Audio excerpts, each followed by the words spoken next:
In this edition of 4x4, I sat down with LPL CEO Dan Arnold when he visited IAA's corporate headquarters in Charlotte, North Carolina. Dan's been with LPL since 2007 and CEO since 2017. In the last 5 years, Dan has overseen LPL's continued evolution and growth as the nation's largest broker-dealer.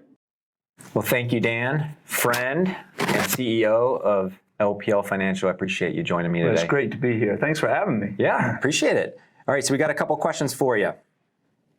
You run a very large publicly traded company.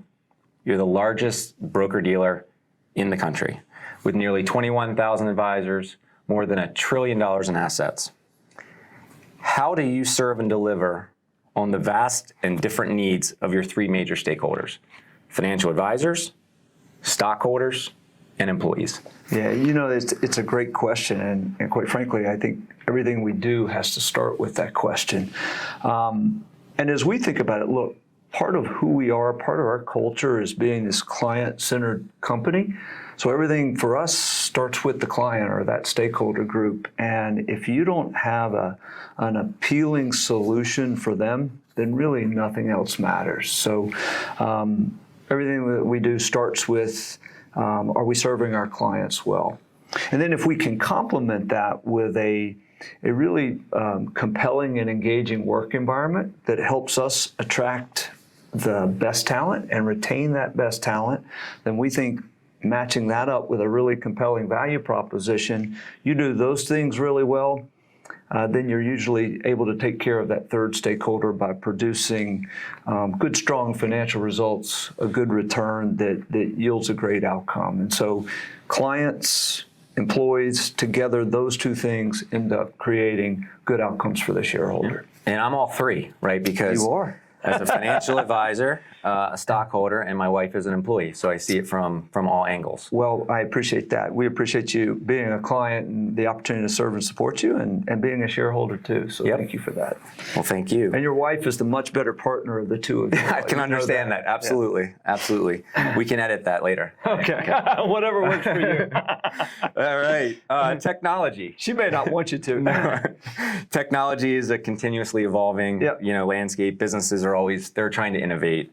But whatever you introduce technology-wise today, tomorrow it could be old news. So how do you stay so nimble and innovate at a size of a company like LPL and at the speed that's needed to keep current? Yeah, I think that is one of the most important questions that face businesses as we go forward, right? In the face of this great change, how do we make sure that we stay innovative and nimble and are solving for what's coming versus what's already been? And so it's been a journey for us. I think if you look at the core of who we are, it's integrating technology, services, and capabilities together. And I think if you go back 8 years, we were not good at it at all. Think about this world where we would go into a vacuum and spend 2 years trying to create the perfect solution, never get any input from the client, and somehow try to magically pull a rabbit out of the hat at the end that was some relevant solution that was somewhat appealing. I think you know how that goes, not very well. And look, we had to pivot and leave that far behind. And I think when we challenged ourselves to reimagine that, there were three things that we thought we needed to do to oversimplify. The first was shift our mindset, stop thinking about technology as call it an enabler or an administrative solution, but think about it as a product. And if you productize something, you raise the standard of what you're trying to solve for, the commitment and resources necessary to do it well. And I think that first and foremost served us well. But then we also had to be really intentional about creating the critical thinking capability, which is, do I really understand the needs and challenges of my client? Can I get to the core of what they're really trying to solve for? If it's a problem or if it's an opportunity, do we really understand how to help them go capitalize on it? And if we're zeroed in on what we need to solve for, well, then we also then finally had to create a team, a group.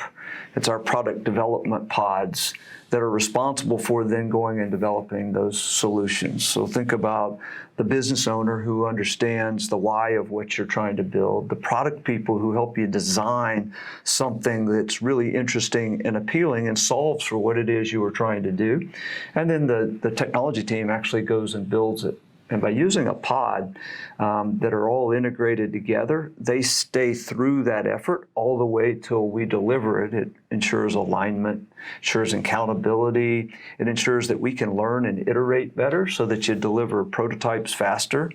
You get feedback from your client so you can iterate, improve, and enhance that solution, and ultimately deliver scalable solutions that are broadly appealing. And look, if we can develop that capability set across the entire organization, well, then we can deliver much better solutions much faster in a world where change is only accelerating. That becomes a big advantage for us. So that's kind of how we see that. And we had to transform it some 8 years ago, and we're on a journey. We're not great at it yet, but we keep getting better. Constant improvement. Yeah. And I can say I've been a witness to it. Well, thank you.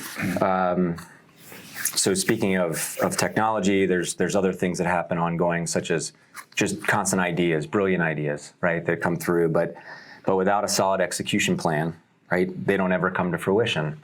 So what is your process for successfully executing on your strategy across such a large organization? Yeah, it's so well said, right? You can have a great strategy, but if you can't execute it, it doesn't really matter at the end of the day. But 5 years ago, we tried to create what I like to call an operational framework that would heighten the probability that if we had a great idea, we had a great strategy, we actually could deliver real value from that concept or idea or strategy. And so the spirit of what we did, our operational framework, is a playbook, like a football team would have. And the 4 plays that we have within that playbook are all built around the pillars of our strategy. And so what that helps do is take all 6,500 employees that we have and make sure they're really clear what our priorities are, what do we focus on, or what matters most, why we're doing those things, how they can contribute to it. And then we pull through a feedback loop that is, we look at it every single month and tie it to the big priorities, our corporate goals, if you will. We learn every single month how we're doing on those things, and then we figure out how to iterate or pivot along the way. And that has been really transformational for us, executing at a much, much higher level. Again, always room for improvement, but it's been a really cool framework of which I think will continue to be used for many, many years, this concept of a playbook. It's common vernacular inside the firm now. Yeah, no, it's cool. And when we were walking by and you were looking at our core values, we got that through EOS. That's kind of our version or structure of it. So 100%. I get it. Yours is a little more complicated than ours at our size, but well, it's all relative, it's consistent. Right? And if you have a foundation and a framework, I don't care if you have 30 people or 30,000 folks, you enable them to go execute and perform in a collaborative way, you tend to get good outcomes. Yeah. So what do you see right now the most significant roadblock or obstacle for financial advisors, but also where do you see the industry in the next 5 to 10 years? Yeah. So take maybe the second part of your question first. Yeah.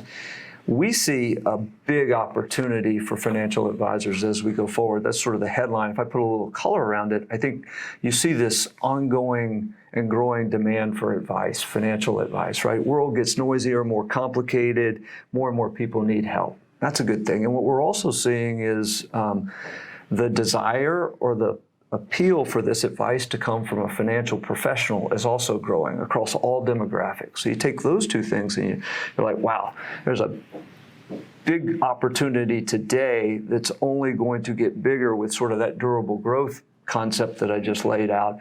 And so we think there's a big opportunity in front of the advisors. That said, the challenge is the world's only changing at a faster and faster pace. So I think the financial advisor is left with this challenge of how do I make sure that I'm agile enough to continuously evolve my business model so I'm relevant and I'm competitive in a world that's changing really, really quickly. Interestingly enough, and you probably know this better than I do, I think a lot of advisors up to this point have tried to outrun that pace of change, just put my head down and work harder.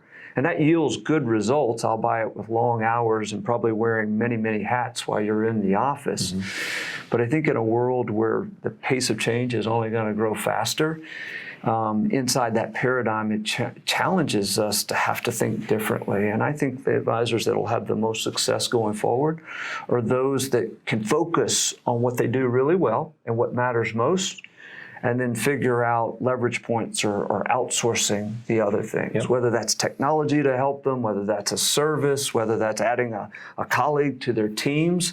If they can find those leverage points that creates the capacity for their business to evolve more quickly, they're going to continue to be able to differentiate and really play into that big opportunity that's in front of them. It's good advice, and I agree. I definitely agree. And I know I typically get 4 questions, but I think it'd be a bonus one. Awesome. Softball one for you. I here. need those. Okay, so I know you went to Auburn. You're a big Auburn fan, whether it's football, basketball. You're an Auburn fan. Who knew we'd be a basketball school now? I know. I feel the same way about my school.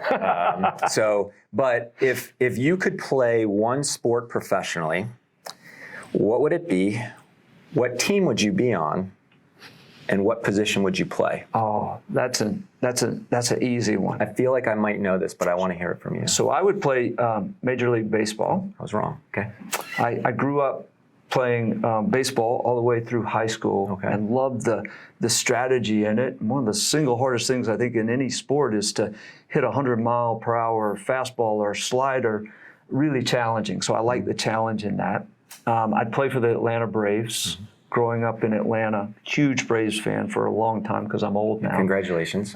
Thanks. And I grew up playing shortstop. Here was the challenge. I was left-handed, so when I got to high school, lefties don't play shortstop. So I moved over to first base. But if I was in Major League Baseball, I'd just switch to right-handed and I'd play shortstop. I didn't know you were left-handed. Yeah. Now we all learned something Who that knew? I didn't have on my cue card. Yeah. Well, thank you for joining us. I really appreciate the time, and best of luck moving forward. Thanks, pal. Great.